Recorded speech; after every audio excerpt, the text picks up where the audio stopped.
This is the final video to solve the Libstdc ++-6.dll not found error. Are you also facing this problem where your game or app won't open because Windows can't find Libstdc ++-6.dll?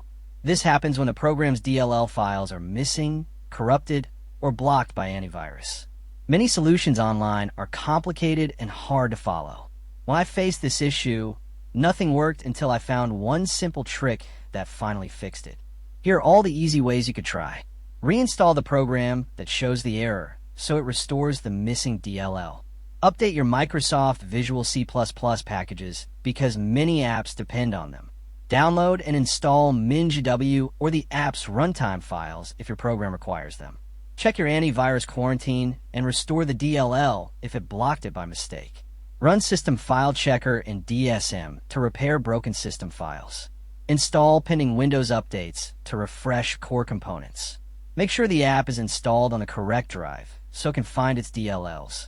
For me, the secret trick was reinstalling the program and restoring the DLL from antivirus quarantine. After that, the error disappeared instantly. If you want a full step-by-step tutorial for each fix, just comment and I'll make it. This is Libstdc.